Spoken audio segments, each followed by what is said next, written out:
They called the divorce court Department 42, but everyone who knew the players called it the slaughterhouse. My husband, Jameson Brooks, stood there in his $3,000 suit, waiting for me to be utterly destroyed. He laughed, a booming, careless sound that bounced off the mahogany walls, because I was standing there alone, representing myself against the city's deadliest, most expensive lawyer. Everyone expected me to crumble, to cry, and to disappear back into the forgotten life I had before I met him. What they did not know was that the little wife who baked the cookies and signed the checks was about to expose a secret so dark it would not just win me the divorce, but collapse the entire criminal empire he had built. Before I go any further, let me say something honest. If this opening hit you in any way, subscribe to Voices of Emily so you stay here with me for the rest of this story. I am putting a part of myself into these words, and I want you to walk through it with me. And when you can, leave a comment telling me what this moment reminded you of. Your voice matters here. Then tap the like button so this story reaches someone who might need it more than we know.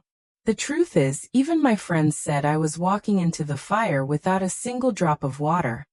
They could not understand how I thought I could fight Jameson Brooks, the visionary CEO of Brooks Dynamics, a man who had never lost anything in his life, let alone a divorce battle. His lawyer, Harrison Howard, was notorious.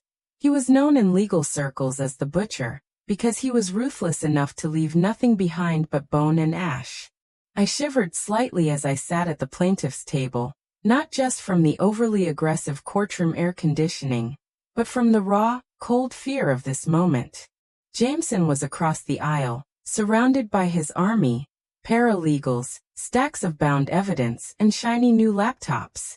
My side was starkly empty, save for a single yellow legal pad and a cheap plastic cup of lukewarm water. I had my plain brown hair pulled back severely, hoping to project an image of sensible composure, but inside I was a trembling wire. I looked, to all the casual observers and the curious courtroom staff, like a defeated woman, a slightly used model traded in for something younger and sleeker, which in my case was Jameson's 24-year-old personal assistant, Destiny Price. I knew what they were thinking. Look at the little housewife. She does not stand a chance. The heavy doors behind the bench swung open, and the bailiff announced the entrance of Judge Declan Coleman, an old-school jurist known for his impatience with incompetence and theatrical displays. The air immediately grew quieter, heavier. The judge frowned as he adjusted his glasses and looked down at the docket. Case number 4920. Brooks versus Bell, he grumbled, getting straight to the point. We are here for the final hearing on asset division and spousal support. Harrison Howard, Jameson's lawyer, stood up with the kind of polished ease that spoke of decades in expensive suits. Harrison Howard representing the respondent, Mr. Jameson Brooks, Your Honor. The judge looked to my empty table. It was my turn. When I stood up, my old wooden chair scraped loudly against the polished floor, a sharp, embarrassing noise that made Jameson chuckle again. I knew he was enjoying this spectacle. Kiana Bell, Your Honor, I said, trying to steady a voice that came out softer and slightly more fragile than I intended, representing myself. Judge Coleman sighed, a long, weary sound that indicated he was already dreading the next few hours.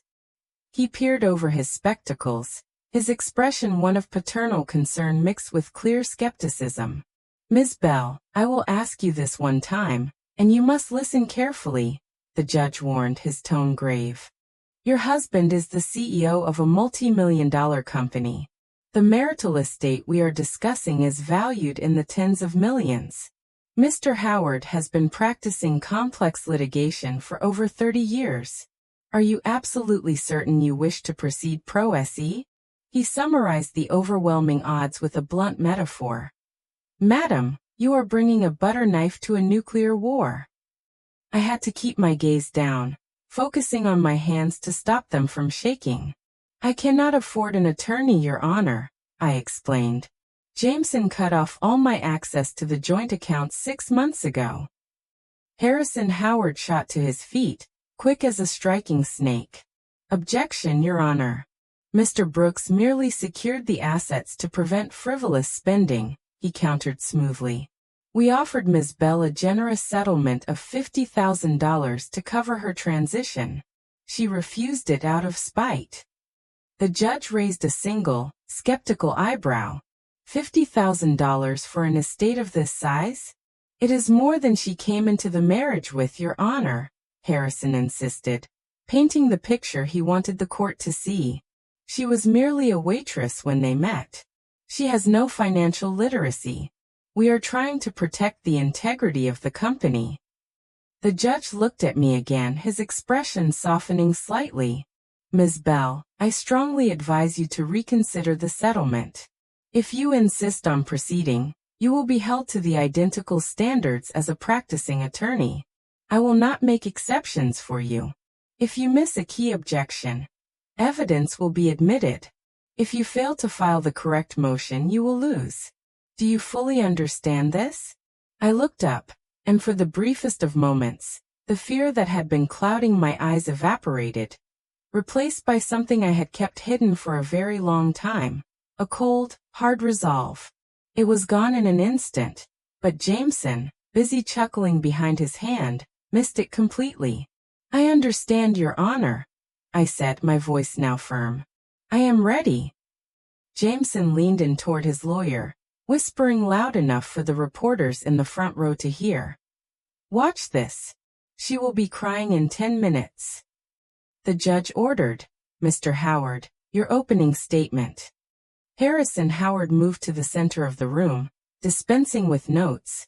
He was a natural performer, his baritone voice both rich and utterly trustworthy. Your Honor, this case is simple, he began. It is tragic, yes, but fundamentally simple. Jameson Brooks is a business visionary. He built Brooks Dynamics from nothing more than a garage startup into a global logistics empire. He worked 18-hour days. He missed holidays. He sacrificed everything for the financial success of the family. Harrison then pivoted, gesturing dramatically toward me, his expression accusatory. And what did his wife do? She stayed home. She attended charity luncheons. She spent his money. And now, because the marriage has sadly deteriorated due to irreconcilable differences, she wants half. She wants to dismantle a corporation that employs thousands of hardworking people, just to fund a luxurious lifestyle. She did absolutely nothing to earn. He concluded with his main point. We will definitively prove that a prenuptial agreement exists, one which she conveniently claims to have lost, and that her contributions to this marriage were entirely negligible. We ask the court to limit spousal support to the statutory minimum and grant Mr. Brooks full retention of all company shares. He sat down satisfied. It was a powerful, standard opening, painting Jameson as the heroic provider and me as the financial leech. Ms. Bell, the judge said, pulling my attention back to the moment. Your opening statement. Keep it brief.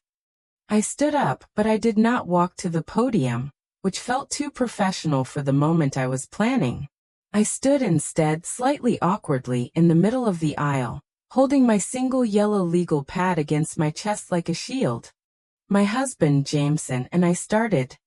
My voice started to shake, but I forced myself to continue. He says I did nothing. He says I was just a waitress. That part is true.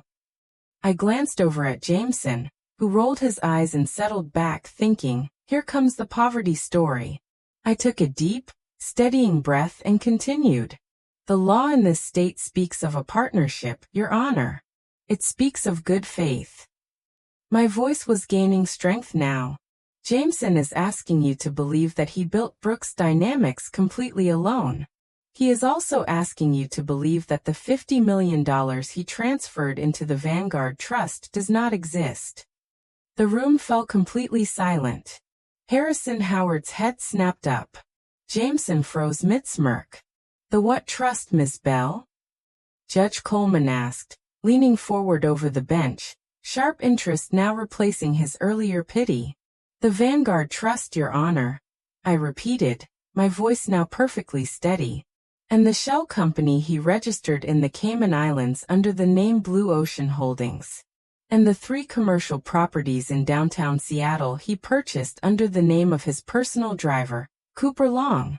Jameson's face cycled instantly from smug amusement to a deep, alarming purple. He slammed his hand hard on the defense table. That is an outright lie. She is lying, Your Honor. Mr. Brooks, sit down, the judge barked, turning his entire focus to me. The pity was gone, replaced by a razor-sharp judicial curiosity. Ms. Bell, those are exceptionally serious allegations. Alleging hidden assets without ironclad proof is a very quick way to have your case instantly dismissed and be ordered to pay the other side's legal fees. I know, Your Honor, I said, walking back to my table to pick up a single piece of paper. I do not have a law degree, but I do have the wire transfer records and the official invoices. I handed the document to the bailiff. Marked as Exhibit A, I said softly. Harrison Howard snatched the document copy from the bailiff, and his eyes quickly scanned the page. It was a wire transfer record, documenting a $4 million transfer from a Brooks Dynamics corporate account to a generic offshore account in the Caymans. Harrison looked at his client, his voice a dangerous hiss. You explicitly told me the accounts were clean. Jameson was sweating profusely now, whispering back frantically. They are. That specific account is encrypted, Harrison. There is no possible way she could have gotten that. She does not even know how to use a spreadsheet. I simply sat back down, looked across the aisle at Jameson, and for the very first time, I allowed myself a small smile. It was not a happy or triumphant smile, but the unsettling, quiet smile of a hunter who has just successfully triggered the trap. Call your first witness, Mr. Howard, the judge commanded, his voice dropping an octave, his attention completely arrested. And this better be good. The atmosphere in the courtroom had instantly shifted. It was no longer a predicted massacre. It was a serious, escalating brawl. Harrison Howard, a seasoned veteran of countless court battles, was too professional to let one document derail him. He quickly shoved the paper into his briefcase, mentally dismissing it as either a forgery or a misunderstanding to be dealt with during a later recess. I call Mr. Bennett Sanders to the stand, Harrison announced, regaining his composure. Bennett Sanders was Jameson's CFO, a nervous man with a constant twitch and a suit that probably cost more than my first 2 cars combined. He took the oath with visible reluctance. Mr. Sanders, Harrison began, pacing to establish dominance.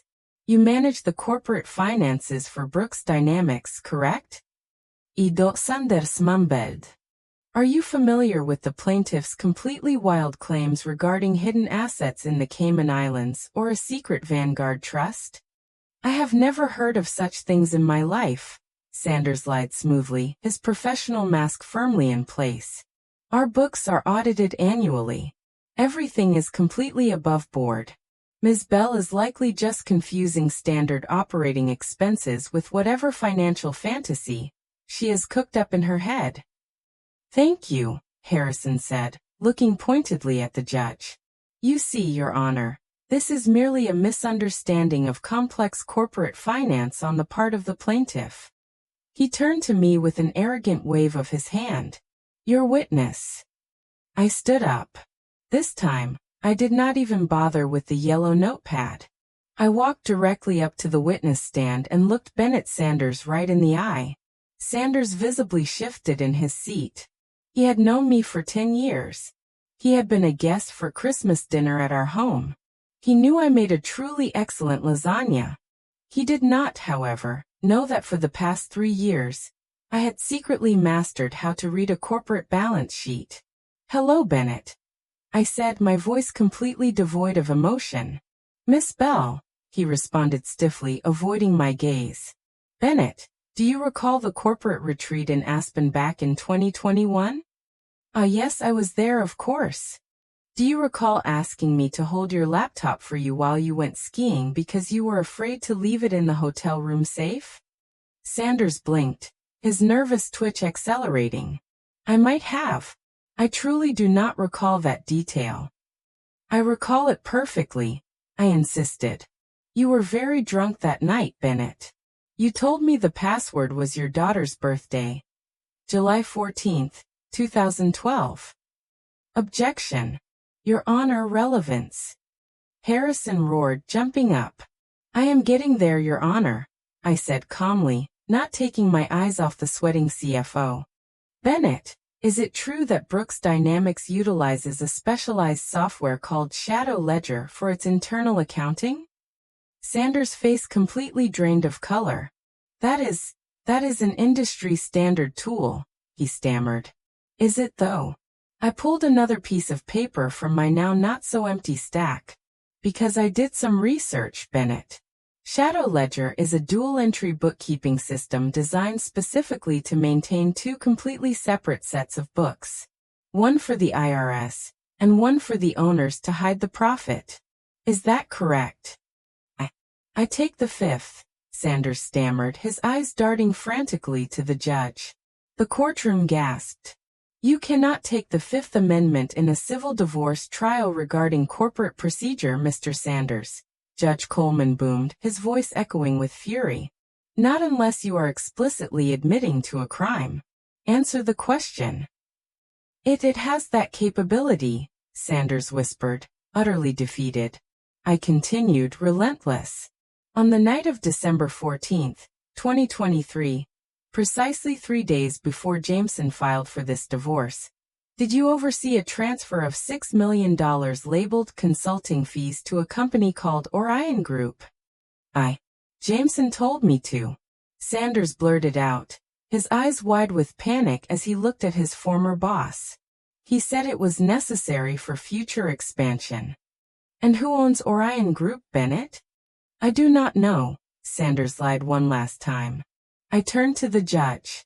Your Honor, I would like to submit Exhibit B. It is the Articles of Incorporation for Orion Group, registered in Nevada. I placed the document on the overhead projector. The name on the registration was clear for every single person in the courtroom to see. Destiny Price. The courtroom immediately erupted into chaos. Jameson buried his face in his hands. Destiny Price, the mistress, was now officially a corporate co-conspirator. Order. Order. Judge Coleman slammed his gavel repeatedly. He glared at Jameson Brooks, his face a mask of judicial fury. Mr. Howard, you must control your client and your witnesses, or I will start issuing sanctions that will make your head truly spin. Harrison Howard looked at Jameson with pure, undiluted venom. You told me the girl was not involved in the financials, he hissed, completely betrayed. She is not, Jameson whispered back, his voice terrified. I just used her name. I did not think Kiana would ever find it. She is just a housewife, Harrison. She knits. I returned to my table, sat down, and took a sip of water. My hand was shaking violently now. The massive surge of adrenaline was beginning to wear off, leaving me nauseous and exhausted. I looked at Jameson. He was no longer laughing. He was staring at me with a terrifying mixture of fear, hatred, and confusion. He looked like a man who had walked into his own house and found a complete stranger sitting in his favorite chair. But I knew the shocking expose of the money was just the beginning. The hard part was proving why I deserved any of it, because Jameson had one devastating card left to play. A card that could utterly destroy my reputation and leave me with absolutely nothing, regardless of the hidden money I had exposed. Harrison stood up. He adjusted his tie, and the professional smirk was gone, replaced by the cold, calculating look of a predator who had been wounded and was now preparing for the kill. Your Honor, Harrison said, his voice now dangerously icy. We would like to move past the financials for a moment. We would like to address the issue of conduct. We call Miss Kiana Bell to the stand. I froze. This was the moment I had dreaded. The cross-examination on my sanity. I stood up and slowly walked to the witness box, feeling utterly exposed. "Ms. Bell," Harrison began, walking close to me, deliberately invading my personal space. "You seem surprisingly knowledgeable about your husband's business affairs today. Surprisingly so." "I pay attention," I stated simply. "Do you though?" Harrison smirked, closing in. "Because according to a sworn affidavit we have here from your former psychiatrist, Dr. Rowan Cox, you suffer from severe paranoid delusions. Is it not true that you were institutionalized in 2018 for a mental breakdown?" The room went silent once more. This was the core of his narrative. The dirty, debilitating laundry I had hoped to keep hidden. "I sought help for depression," I said quietly, struggling to keep my voice steady. "I had lost a child." "Ah yes," Harrison said, his voice dripping with utterly fake sympathy. "A tragedy. But during that time, you accused your husband of spying on you, did you not? You accused him of gaslighting you. You were heavily medicated, were you not?" "Yes," I confirmed, dreading what was coming next. "And is it not true," Harrison leaned in, his face inches from mine, "that you have a long history of fabricating stories to gain attention? That you are, in medical terms, an unreliable narrator?" I looked at the judge, then directly at Jameson, who was grinning again, his confidence completely restored. This was his true narrative. "Crazy Kiana. Sad. Crazy Kiana." "I was medicated," I said, my voice gaining a strength I had not felt since the day I walked out of that hospital. "I was medicated because my husband was gaslighting me. And I can prove that, too." Harrison let out a short, derisive laugh and shook his head in disbelief. "How?" he asked, looking at the judge with a theatrical smirk. "With more stolen documents, Mrs. Brooks?" "No," I said calmly. "With the recordings." Harrison's laugh instantly stopped. His condescending smile completely evaporated. "What recordings?" he demanded, his composure visibly cracking. "The state of New York is a one-party consent state for audio recording," I said, citing the statute number perfectly from memory, shocking him completely. "For the last 2 years of our marriage, I have carried a digital voice recorder in my pocket. Every threat, every admission, every time Jameson told me he would destroy me if I ever tried to leave, I have it all." I reached into my tote bag, my fingers closing around the cool plastic of a small black USB drive. I pulled it out and held it up for the entire room to see. "Exhibit C, Your Honor," I stated. Jameson Brooks jumped to his feet so fast he knocked his heavy leather chair over with a deafening crash. "She cannot do that," he screamed, his face turning a blotchy, furious red. "That is a private conversation, Harrison. Stop her." "Sit down," the judge roared, the power of his voice booming off the mahogany walls. "Mr. Howard, if your client speaks one more time out of turn, I will have the bailiff physically gag him." Jameson froze, his chest heaving, and slowly sank back into his seat, completely defeated. Judge Coleman turned his fierce gaze to me. "Mrs. Brooks, you are telling me you possess audio evidence of the respondent admitting to what, exactly?" I looked straight at Jameson, meeting his terrified blue eyes with my unwavering gaze. "Admitting to the fraud, Your Honor," I stated clearly, "and admitting that he specifically paid Dr. Rowan Cox to falsify my mental health diagnosis, to keep me completely under his control." The silence in the courtroom was sudden, heavy, and completely suffocating. It felt as if all the oxygen had been instantly sucked out of the room. Even the court reporter stopped typing, her hands hovering motionless over the keys. "Play it," Judge Coleman ordered, his voice flat. The bailiff walked over, took the USB drive from my now trembling hand, and plugged it into the court's AV system. A projection screen slowly descended from the ceiling, displaying a simple media player interface. Judge Coleman leaned back in his high-back chair, his face utterly unreadable. Mr. Howard, I am allowing this under the crime-fraud exception to marital privilege, he stated, cutting off the impending objection. If this recording contains evidence of a crime, your objection is overruled before you even make it. Harrison Howard did not object. He was too busy staring at his client with a look of dawning, absolute horror. Jameson was gripping the edge of the defense table, so hard his knuckles were white. He looked like a man watching a timer countdown on a bomb. He could no longer stop. "Play it," the judge commanded again. The courtroom speakers crackled with static, and then a voice filled the room. It was unmistakably Jameson Brooks. The audio was unnervingly clear, recorded in a space with a slight echo, likely our master bathroom with its high ceilings and marble floors. "Stop crying, Kiana. It is pathetic," the recorded voice sneered. "You really think anyone is going to believe you? You are a high school dropout who got lucky." "I know what you are doing with the Cayman accounts, Jameson," my voice on the recording said, sounding small and frightened.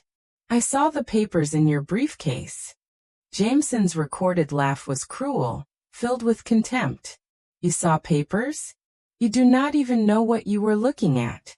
But let us say you do. Let us say you tell someone. Who are they going to believe? The CEO of a Fortune 500 company, or the hysterical housewife who spent a month in a psych ward?" "You put me there," I whispered on the tape. "You told Dr. Cox to say I was paranoid." "I did not tell him anything," Jameson's recorded voice boasted. "I bought him. $50,000 is a lot of money for a shrink with gambling debts. He will write whatever diagnosis I want: paranoia, schizophrenia, bipolar. Take your pick. If you ever try to touch my money, Kiana, I will not just divorce you. I will have you committed permanently. I will make sure you drool in a cup for the rest of your life while I enjoy my money with someone who actually appreciates it. Now get out of my face." The recording clicked off. The subsequent silence was heavier, more suffocating than the recording itself. Judge Coleman slowly took off his reading glasses. He cleaned them meticulously with a small microfiber cloth, his movements deliberate and terrifyingly calm. He put them back on and looked down at the defense table. "Mr. Howard," the judge said, his voice barely a whisper, yet it cut through the room like a razor-sharp knife. "Did your client just admit to bribing a medical professional to falsify a mental health diagnosis for the express purpose of discrediting a witness in a pending litigation?" Harrison Howard stood up, utterly pale. The blood had completely drained from his face.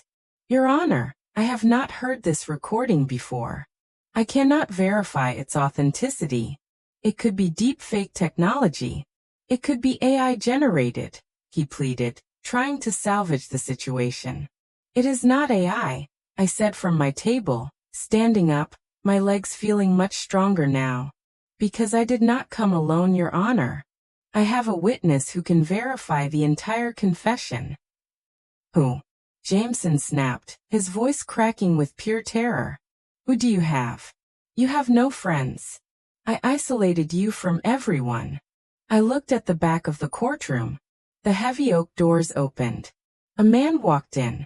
He was disheveled, wearing a cheap suit that was 2 sizes too big and stained at the collar. He looked like he had not slept in a week, walking with a nervous shuffle, his eyes darting around the room. It was Dr. Rowan Cox. Jameson gasped, the sound echoing in the dead quiet room. "No," he whispered. "I call Dr. Rowan Cox to the stand," I announced. Harrison Howard looked at Jameson with a raw, visceral venom. "You told me he was in Europe. You said he was unreachable." Harrison hissed. "He was," Jameson hissed back, completely hysterical. "I paid for his plane ticket." Dr. Cox took the stand. He refused to look at Jameson. He stared at the floor, his hands shaking violently as he placed one on the Bible to take the oath. "Dr. Cox," I said, approaching the witness stand. "You treated me in 2018, correct?" "Yes," Cox mumbled. And you signed an affidavit submitted by Mr. Howard this morning stating that I suffer from severe paranoid delusions. Is that affidavit true? Cox looked up at the judge. He looked at the bailiff, who was standing near the door with a hand resting casually on his belt. Cox swallowed hard. No, Cox Guisperth. Speak up, doctor. Judge Coleman barked. No. Cox shouted, tears welling in his bloodshot eyes. It is not true. She is sane. She has always been sane. I made it up. The gallery erupted in gasps and frantic whispers. Reporters were furiously typing on their phones. Why did you lie, doctor? I asked gently. Cox pointed a shaking finger at Jameson. Because he told me to. He paid off my bookie. I owed $40,000 to some very bad people in Atlantic City. Jameson paid it. He told me to gaslight her. He told me to prescribe heavy sedatives to make her look confused in public. I needed the money. I am sorry, Kiana. I am so sorry. Objection. Harrison roared, desperate to stop the self-immolation. This witness is clearly under duress. He is unreliable. The only duress I see, Mr. Howard, Judge Coleman said, his eyes narrowing into slits, is the perjury your client just suborned. Sit down before I have you officially joined as a co-defendant. Harrison sat down slowly. He moved his chair 6 inches away from Jameson, creating a physical distance between himself and the radioactive fallout. I looked at my husband. Jameson was no longer the arrogant tycoon. He was sweating, his perfectly gelled hair starting to droop over his forehead. He looked pathetically small. I have no further questions for this witness, I stated. Dr. Cox, the judge said ominously, you are not to leave this building. The bailiff will escort you to a holding room. The district attorney will be very interested in your testimony. As Dr. Cox was led away, sobbing into his hands, the courtroom felt like a pressure cooker about to explode. I returned to my table. I had won the battle of character. I had proven I was not crazy. But I still had to prove exactly where the rest of the money was and why it truly mattered. Because Jameson was not just hiding money from me. He was hiding it from everyone. Mrs. Brooks, the judge said, his tone now undeniably respectful. Do you have further evidence regarding the marital assets? I do, Your Honor, I said. But for this part, I am going to need a calculator. And I am going to need the court to look closely at the pension fund for the employees of Sterling Dynamics.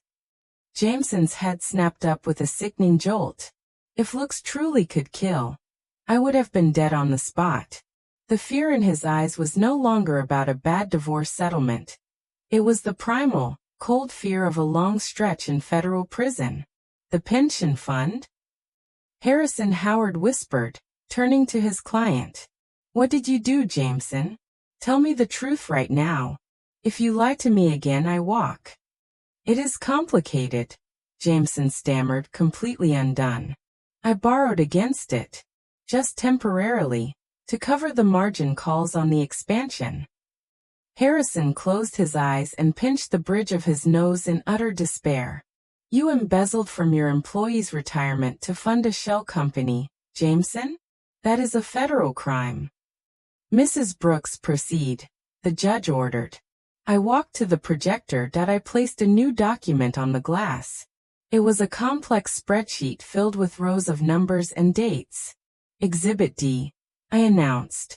This is a comparison of the employee contributions to the Sterling Dynamics 401k plan versus the actual deposits made into the custodial account at Chase Bank. I used a laser pointer, a cheap red one I had purchased at a gas station, to circle a specific column running from January 2022 to the present. I explained, my voice steady and clear. Every employee had 5% of their paycheck deducted for retirement. That money was supposed to go directly into the Chase Bank account, but it did not. I slapped another paper down on the projector. This, I said, is the ledger from Blue Ocean Holdings in the Cayman Islands. The dates match perfectly. January 15th, $400,000 deducted from the payroll. January 16th, $400,000 deposited directly into Blue Ocean.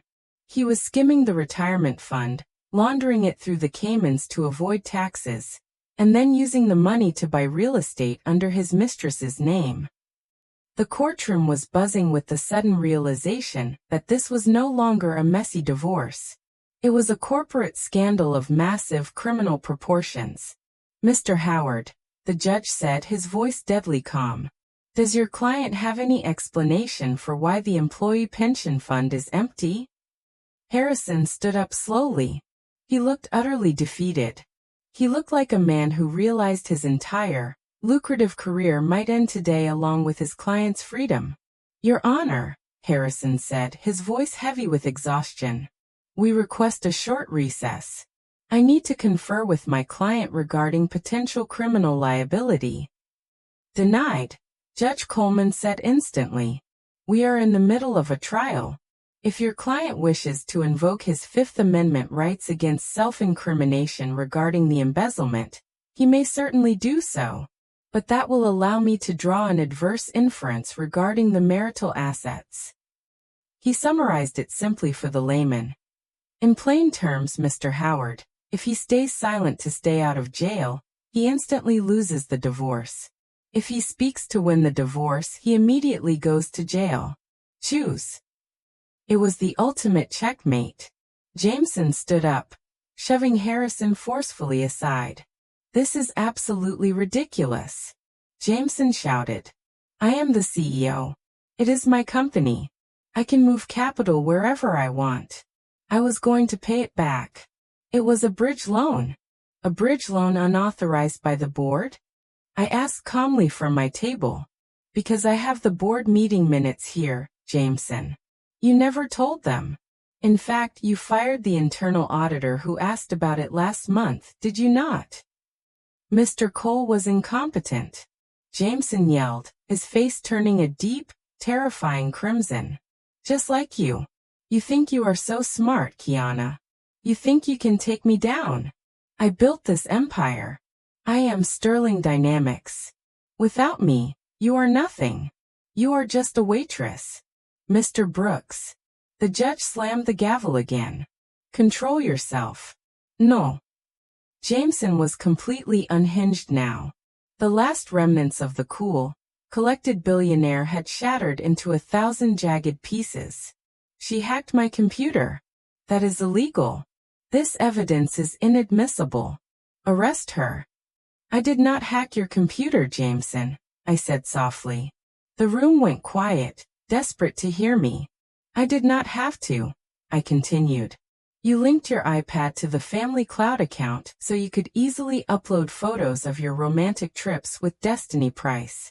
You were so arrogant you did not even realize that every document you saved, every spreadsheet you edited, was automatically backing up to the family server in the basement. The server I paid to install to store our wedding photos." I looked at him with a deep, weary pity. "You took everything from me, Jameson, my dignity, my friends. You even tried to take my sanity. But you forgot to change your iCloud settings." A nervous, shocked laughter rippled through the gallery. Harrison Howard was already packing his briefcase with frantic, defeated movements. "Where are you going, Mr. Howard?" Judge Coleman asked, his voice stern. "I am withdrawing as counsel, Your Honor." Harrison said, not even looking at his client.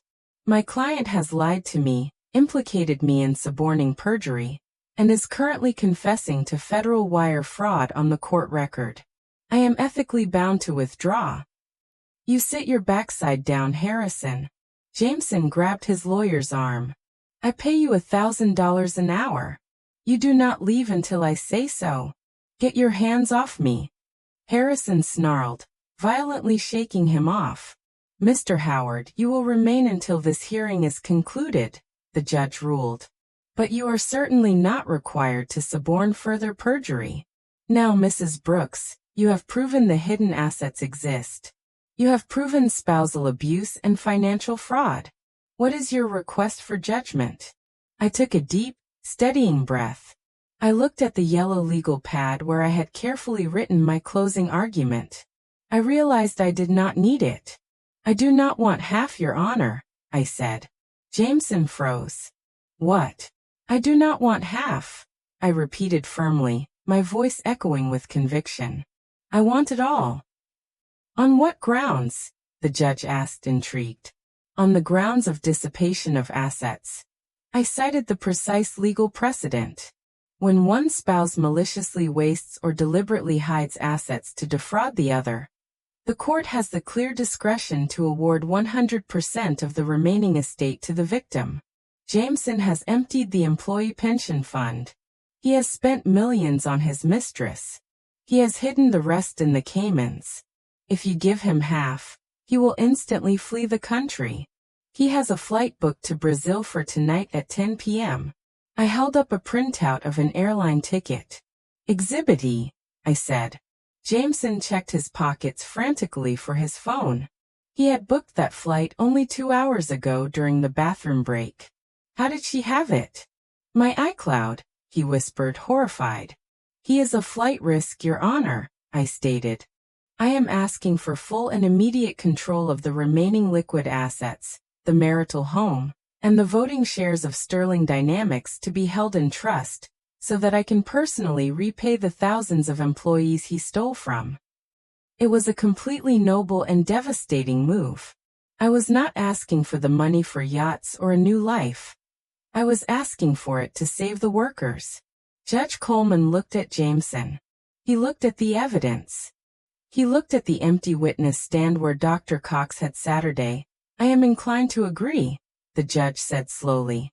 "Mr. Brooks, surrender your passport to the bailiff immediately." "I left it at home," Jameson lied, completely defeated. "Bailiff, search him," the judge ordered. The bailiff stepped forward. Jameson backed away. "Do not touch me," Jameson screamed. He looked wildly at the exit. He looked at the window. He was a trapped animal. Suddenly, the heavy double doors at the back of the courtroom burst open with a loud bang that made everyone jump. Everyone turned. 6 men and women in navy blue windbreakers with yellow lettering marched in. They were followed by 2 uniformed NYPD officers. The lettering on the jackets did not say FBI. It said SEC, Securities and Exchange Commission, and behind them, the DOJ, Department of Justice. The lead agent, a tall woman with a stern face and hair pulled back in a tight bun, pointed directly at the defense table. "Jameson Brooks," she announced, her voice authoritative. "I am Special Agent Monique Ramirez. We have a warrant for your arrest for securities fraud, embezzlement, and money laundering." Jameson slumped into his chair, a final, total collapse. He looked at me one last time. I did not look away. I did not smile. I did not gloat. I simply watched him. "I told you, James," I whispered in my mind, though he could not hear me across the chaotic room. "I told you I would survive. I told you I was not crazy." Those silent words echoed in my heart, a quiet mantra of complete vindication. But the drama was far from over. As the federal agents moved to cuff Jameson, Harrison Howard stood up from his seat at the defense table. "Officer," Harrison said, his voice trembling as he pointed a manicured finger directly at his own client. "Mr. Brooks has just confessed to additional crimes on the court record. I suggest you get the transcript immediately."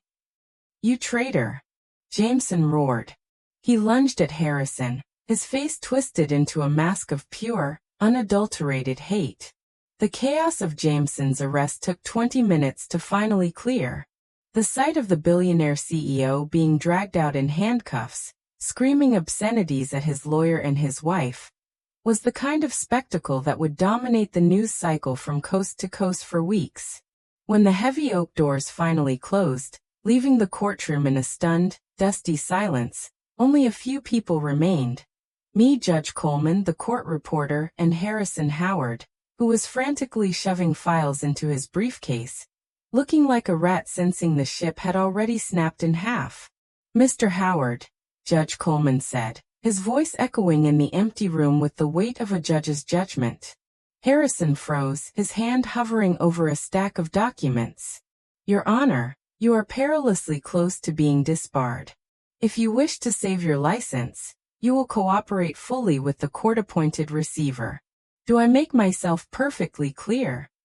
Crystal, Your Honor, Harrison said, wiping a bead of sweat from his brow.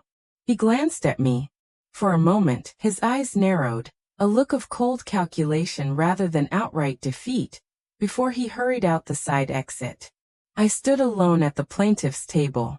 I felt profoundly lightheaded. The adrenaline crash was coming, and I knew it was going to be brutal. Mrs. Brooks, or should I say Miss Bell? The judge said gently, calling me by my maiden name. I looked up. Yes, Your Honor. In light of the federal indictment and the immediate freezing of Mr. Brooks's personal assets, the company, Sterling Dynamics, is effectively headless. The stock will freefall the moment the market opens tomorrow morning. Thousands of jobs are now at serious risk.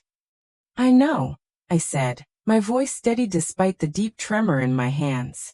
That is precisely why I asked for control. Judge Coleman nodded slowly.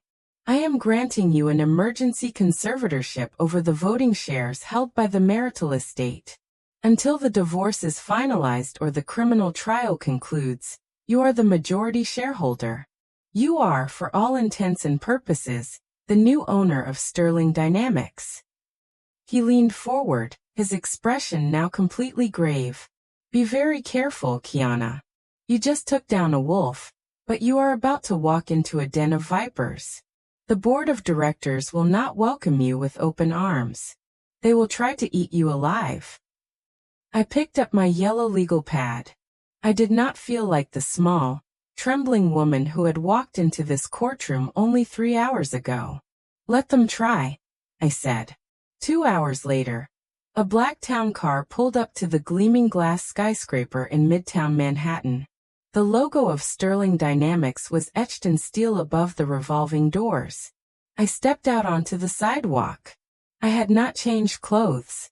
I was still wearing the 5-year-old dress Jameson had mocked, but as I walked through the lobby, the atmosphere was electric with fear. Employees huddled in corners, whispering behind cupped hands. They had all seen the news alerts on their phones. They knew the FBI had raided the headquarters earlier that morning. Around the massive oval table sat 12 men and 1 woman. The full board of directors. When I reached the executive floor, the reception area was eerily empty. The receptionist had fled, likely fearing an arrest herself. I walked straight to the double mahogany doors of the boardroom. I could hear shouting from inside. I pushed the doors open. Around the massive oval table sat 12 men and 1 woman. The full board of directors. They were arguing loudly, phones pressed to their ears, ties loosened, suit jackets thrown over chairs. The room went silent the moment I entered. Who let you in? Barked Conrad Vance, the chairman of the board. Vance was a 70-year-old corporate raider with a reputation for stripping companies for parts. Security. Get this woman out of here. Sit down, Conrad, I said. My voice was not loud, but it cut through the heated room like a razor blade. Vance scoffed, his face turning a shade of crimson. Excuse me? Do you know who I am? This is a restricted meeting. Go home and bake cookies, Kiana. Your husband is in jail, and this company is under our control now. I walked to the head of the table, to Jameson's empty chair. I did not sit.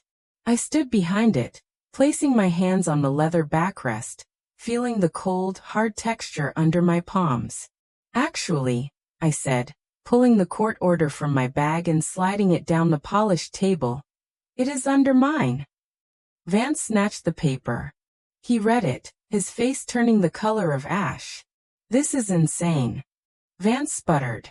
Coleman gave you the voting rights? You have no experience. You are a housewife. I am the court-appointed conservator of the Sterling estate. I corrected him, my voice unwavering, which owns 51% of the voting stock. That makes me the chairwoman. And as my first official act, I am calling this meeting to immediate order. We will not stand for this, said another board member, a heavy-set man named Baxter. We are filing an emergency motion to remove you. The stock is already down 40% in 2 hours. We need to sell the logistics division to Amazon by the end of the day to save the remaining capital. No, I stated firmly. What do you mean no? Baxter stood up, slamming his hand on the table. You do not understand business. We have a liquidity crisis. We have a corruption crisis, I shot back. And we are absolutely not selling the logistics division. That division employs 4,000 people in Ohio and Michigan. If you sell it, they lose their pensions because of the way Jameson structured the underlying debt. I read the contracts, Baxter. The room fell silent again. They were looking at me differently now, not with simple disrespect, but with extreme caution, as if I were a bomb that had just started ticking. So, what is your brilliant plan? Vance sneered. Hug the employees until the stock miraculously recovers? No, I said. My plan is to cut the cancer out. I reached into my bag and pulled out a stack of manila folders. I tossed one in front of Vance, one in front of Baxter, and one in front of the female board member, Linda Gray. What is this? Linda asked, opening the folder with shaking fingers. That, I said, is a record of the kickback you received from the construction of the new warehouse in Nevada. You approved a bid that was 20% higher than the market rate. And coincidentally, the construction company is owned by your brother-in-law, Linda. Linda went pale. I turned to Vance. And you, Conrad, you have been short-selling Sterling stock for 3 months. You knew Jameson was cooking the books. You were betting against the company you were supposed to be protecting. Vance slammed the folder shut. This is slander. It is in the emails, I said. Jameson kept everything. He did not trust you any more than you trusted him. I leaned forward, gripping the chair until my knuckles turned white. Here is precisely how this is going to work. Vance Baxter, Gray, you are resigning. Effective immediately. You will cite personal health reasons. If you do, I will not hand these folders to the SEC agents who are currently downstairs seizing the servers. If you fight me, you will share a cell with Jameson. Vance looked at the other board members. They looked away, studying their shoes or the ceiling. He was completely alone. You are a witch, Vance hissed, utterly defeated. I am a wife who paid attention, I replied. Get out. Vance stood up, grabbed his coat, and stormed out. Baxter and Gray followed, their heads bowed in shame. I looked at the remaining 9 board members. They sat perfectly still, terrified. Now, I said, finally sitting down in the leather chair. It was physically too big for me, but I filled the room with my presence. Let us talk about exactly how we are going to pay back the pension fund. Let me pause for just a second. This part of the story is where things start to get heavier, and I want you to stay with me for it. If you have not subscribed yet, do it now. It keeps you close while I take you through the rest of this. And if something in this stirred a memory in you, tell me in the comments. After that, press like so this story does not disappear into the feed. The first week of my reign as the interim CEO of Sterling Dynamics was a blur of pure adrenaline and endless caffeine. I had purged the corrupted members of the board, stabilized the stock, and won the hearts of the vast majority of the employees. To the outside world, I was the victorious heroine. But inside the silent, glass-walled executive suite on the 42nd floor, I felt a deep, nagging unease. I was winning the war for the company, but I still did not completely understand why the war had started in the first place. Why had Jameson, a billionaire tycoon, married the daughter of a simple community organizer from Queens 10 years ago? It was 11 at night on a Thursday. The cleaners had long since departed, leaving the office in a heavy, pressurized silence.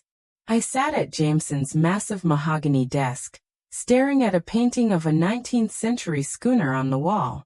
I remembered Jameson once bragging, half drunk on scotch, that he kept his real insurance policy behind that ship. I stood up, removed the painting, and found a wall safe. I punched in the code. Jameson's ego was so fragile he used his own birthday, and the heavy steel door clicked open. There was no cash inside, just a stack of old, generic hard drives and a single weather-beaten notebook bound in worn red leather. I took the notebook to the desk and clicked on the brass reading lamp. I opened the cover. It was not a corporate ledger. It was a diary of sins. It cataloged bribes, illegal toxic dumpings, and intricate blackmail schemes going back 20 years. But as I flipped to the entries from 2014, my blood ran instantly cold. Entry: June 12, 2014. Target identified. Kiana Bell, daughter of George Bell, the owner of the brownstones on the waterfront. He absolutely will not sell. He claims the land is sacred to his family. HH says we need a workaround. My hands began to tremble completely uncontrollably. Bell was my maiden name. My father, George, had been a stubborn, proud man who had died penniless, or so I thought. I turned the page, my heart hammering against my ribs like a trapped bird. Entry: July 4, 2014. HH suggests the widower route. If George dies intestate, the land automatically goes to the daughter. If I marry the daughter, the land becomes a marital asset. We can completely bypass the Historical Preservation Society with no trouble. It is much cleaner than a hostile buyout. I gasped, a ragged, horrifying sound in the empty room. The romance, the flowers, the way Jameson had accidentally bumped into me at the coffee shop. It was never love. It was a corporate acquisition. I was nothing more than a legal deed with a heartbeat. But the next entry completely shattered my soul. Entry: August 15, 2014. Problem solved. The old man would not get out of the road. HH was driving. It was messy but highly effective. Police report filed as a hit and run. No witnesses. We own the girl now. Tears blurred my vision. My father had not died of a heart attack or a random accident. He had been brutally murdered, run down in the street like an animal so Jameson could build a luxury high-rise on his land. And the initials HH. Harrison Howard. The buzz of the intercom on my desk jolted me so hard I nearly dropped the book. Mrs. Brooks. The night security guard's voice crackled. Mr. Howard is here. He says he has urgent papers regarding the plea deal. I stared at the intercom, completely paralyzed. The murderer of my father was in the lobby. Send him up, I whispered, my voice sounding foreign to my own ears. I had mere seconds. I quickly shoved the red notebook into my purse. I slid my phone under a stack of files, hitting record on the voice memo app. I grabbed a can of pepper spray I had started carrying since the divorce began and hid it in my palm, concealing it under a file folder. The elevator chimed. The sound was deafening in the quiet office. Harrison Howard walked in. He was not the polished, expensive lawyer today. He wore a dark trench coat, his eyes rimmed with red, looking like a desperate man who had stared into the abyss and knew he was in trouble. Working late, Kiana? Harrison said, closing the heavy oak door behind him. The lock clicked with a chilling finality. What do you want, Harrison? I asked, remaining safely behind the desk, my fingers white-knuckled on the file folder. I am here to save you, Harrison lied, walking toward the wet bar. He poured himself a generous scotch, his hand unnervingly steady. Jameson is completely cracking. He is going to trade everyone to the feds. Me, the board, even you. But I can protect you, Kiana. I can make sure your name stays completely out of the indictment. I have not done anything wrong, I said, watching him like a hawk. It does not matter, Harrison smiled, a cold, reptilian expression. I need leverage. I need the notebook, Kiana. I stopped breathing. I do not know what you mean. Do not play the fool anymore, Harrison sighed, leaning casually against the edge of the desk. I tracked the biometric log. You opened the safe. You know about the land. You know about the accident. It was not an accident, I said, my voice shaking with raw rage. You killed him. You killed my father. The silence that followed was heavy enough to crush bones. Harrison did not deny it. He took a sip of his drink, looking profoundly bored. It was necessary, he said simply. George was an obstacle. We removed him, and you got a life of unparalleled luxury in exchange. Was it really such a bad trade, Kiana? You are a monster, I whispered. I am a pragmatist, Harrison corrected me. He set the glass down. Now give me the book. If the DOJ gets that, it is an automatic murder charge. I will not go down alone, Kiana. I will plant evidence that you were driving the car. Who will they believe? The grieving widow, or the greedy ex-wife? He held out his hand. The book. Now.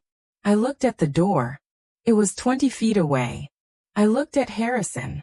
Okay, I said, reaching slowly into my purse. You win. I pulled out the red notebook. Harrison's eyes lit up with avarice. He reached for it. I tossed the book high into the air over his head. Harrison's instinct took over. He spun around, lunging to catch the critical evidence before it hit the floor. In that split second, I dropped the file folder, raised the pepper spray, and unleashed a stream of burning orange fire directly into his face. Harrison screamed, the sound primal and terrifying. He clawed at his eyes, stumbling backward into the wet bar. Glass shattered as he crashed into the shelves. I did not hesitate. I grabbed the notebook from the floor and bolted. You witch! Harrison roared, swinging blindly. You are dead. I sprinted for the elevator, slamming my hand against the call button. Come on. Come on. I could hear Harrison stumbling down the hallway behind me, cursing in a blind, agonizing rage. The doors opened. I threw myself inside and hit the lobby button. As the door slid shut, I saw Harrison burst into the hallway, his face swollen and red, a large shard of broken glass clutched in his hand. The doors closed, sealing me in. But as the elevator descended, I knew the nightmare was not over. I was trapped in a building with a killer, and there was absolutely nowhere left to hide. The elevator door slid open with a cheerful ding that felt obscenely bright in the dark lobby. I stumbled out into the cavernous space of marble and glass. It was usually bustling, but tonight it was a silent tomb. I sprinted toward the revolving doors, my heels clicking loudly on the polished floor. I pushed against the heavy glass. It did not move. Panic surged in my throat. The night security protocol. The entire building automatically locked down at midnight. I checked my pockets frantically, but Jameson's access card was gone, dropped in the struggle upstairs. I was trapped. Kiana. The scream echoed down the elevator shaft, followed by the heavy thud of footsteps on the emergency stairwell door. Harrison had not waited for the elevator. He was coming down the stairs, and he was getting closer with every agonizing second. He was fueled by a terrifying, murderous rage that seemed to defy his physical limitations. I dove behind the massive granite security desk in the lobby, just as the heavy steel door to the stairwell burst open, slamming against the wall with a violence that echoed through the empty atrium. Harrison Howard limped into the cavernous lobby, and he looked like something out of a nightmare. His eyes were bloodshot and streaming uncontrollable tears from the pepper spray. His skin was blotchy, swollen, and radiating heat. In his right hand, he gripped a jagged shard of heavy crystal, likely a broken piece from an award in the hallway, now repurposed as a makeshift dagger capable of lethal damage.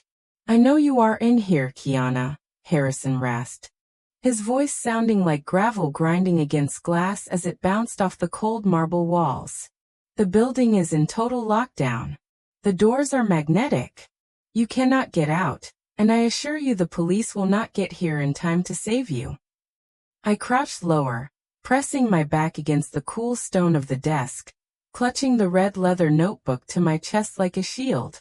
My other hand gripped my smartphone so tightly my knuckles turned white. The screen was illuminated. The call with Special Agent Monique Ramirez was silent, but very much connected. You really think you have one, do not you, Kiana? Harrison taunted, moving slowly toward the center of the room. He was hunting by sound, tilting his head, trying to listen past the rushing of blood in his own ears. You think just because you found a diary, you can take us down? Jameson is weak. He always was. But me, I solve problems. I fix things. Just like I fixed the problem of your father all those years ago. He stopped moving. In the silence of the lobby, the air conditioning hummed, but it was not enough to mask the sound of my ragged, terrified breathing from behind the desk. Found you, Harrison whispered. He lunged around the corner of the security station with surprising speed. I screamed, a raw sound of pure survival instinct, and scrambled backward on my hands and knees, putting distance between myself and the man who had destroyed my family. I backed away toward the massive decorative fountain in the center of the lobby, water cascading down its slate tiles. Harrison closed the distance, raising the glass dagger high above his head, his face twisted into a mask of pure, unadulterated hate. Give me the book, Kiana, he snarled, saliva flying from his lips. Give it to me now and I will make it quick. I looked up at the lethal shard of glass catching the lobby lights. I looked at the man who had orchestrated my life's greatest tragedies. Then I looked down at the phone in my hand. Something in me shifted. The fear evaporated, replaced by a cold, hard resolve. No, I said, my voice shaking at first, but gaining steel with every syllable. I am not giving you the book, Harrison. But I will give you an audience. I held up the phone, the screen glowing bright in the dim lobby. Agent Ramirez, did you hear that confession? A crisp, amplified voice cut through the silence, loud enough for Harrison to hear over the rushing water of the fountain. We got it all, Mrs. Brooks. Stay down and look at the main entrance. Harrison froze, his arm still raised, confusion clouding his swollen eyes. Suddenly, the world exploded. The massive glass revolving doors at the front of the Sterling Dynamics building shattered inward with a deafening crash as a SWAT armored truck rammed the entrance, metal groaning against stone. Men in heavy tactical gear swarmed through the jagged opening, the red beams of their laser sights cutting through the dust and debris like lightsabers. Federal agents. Drop the weapon. Get on the ground. The commands were barked with authority, bouncing off the high ceilings. Harrison Howard stood there, blinking in the blinding tactical lights, looking small and pathetic against the wall of law enforcement. Realizing it was truly over, that his money and his connections could not save him from this overwhelming force. He dropped the glass shard. It shattered harmlessly on the marble floor. He fell to his knees, raising his hands in defeat. As the officers swarmed him, cuffing him and dragging him away, Special Agent Monique Ramirez walked calmly through the debris, her heels clicking on the floor. She approached me, standing by the fountain, trembling as the adrenaline began to leave my body. Mrs. Brooks, are you all right? Ramirez asked, her voice softening. I took a deep breath and handed her the red notebook. Here, I whispered, my voice barely audible. The murder, the fraud, the land grab. It is all in there. Every single page. 6 months later, the fall of the empire Jameson Brooks and Harrison Howard had built was absolute and irreversible. Harrison, stripped of any potential immunity, due to the overwhelming new evidence and his recorded confession, was charged with first-degree murder, racketeering, and fraud. He never made it to trial. He died in prison 3 months into his holding period. A lonely end for a man who thought he owned the world. Jameson Brooks, facing a mountain of irrefutable evidence, took a plea deal. He accepted 25 years in federal prison. The last time I saw him, he was crying as bailiffs led him away in handcuffs, his expensive suit replaced by a coarse jumpsuit that hung loosely on his broken frame. But the story ended exactly where it began, with the land. On a crisp, golden autumn morning, I stood at the head of the boardroom table in the skyscraper that used to intimidate me. The corporate raiders and slick lawyers were gone. In their seats sat truck drivers with calloused hands, shift managers in polo shirts, and secretaries who had kept the company running for decades. This company was built on the land my father died for. I told them, my voice clear and strong. He believed in honest work and community. Effective today, Sterling Dynamics is no longer a private corporation. It is an employee-owned cooperative. You own the shares. You keep the profits. The room erupted in cheers, tears, and applause, a sound far sweeter than any shareholder meeting. I walked out of the building, the autumn air cool against my face, and drove my modest sedan to a quiet cemetery just outside the city limits. I walked over the crunching leaves until I reached a simple, well-tended gravestone. It read George Bell. I knelt in the grass, not caring about the stains on my jeans. "I got it back, Daddy," I whispered, placing a copy of the court order on the grass next to a bouquet of fresh lilies. "I got the land back, and I made them pay for what they did to you." I stood up, wiping my eyes, but they were tears of relief, not sadness. I was not the waitress anymore. I was not the victim. I was Kiana Bell, and I had never been stronger. Before I close this story, let me say this. Telling stories like this takes something out of a man, and if you found any meaning in it, subscribe to Voices of Emily, so we stay connected for the next one. Then share a comment with your thoughts, or your experience. I read everyone because your perspective matters more than you think. And if this story left an imprint on you, tap the like button so it reaches someone who might be walking through their own version of it tonight. People always say that hell has no fury like a woman scorned. But I proved that true fury is not always loud, and it is not always chaotic. Sometimes true righteous fury is organized, it is patient, and it is entirely legal. Jameson and Harrison thought they were untouchable because they had money, power, and the law completely on their payroll. They laughed at me because I was just a wife, just a temporary inconvenience.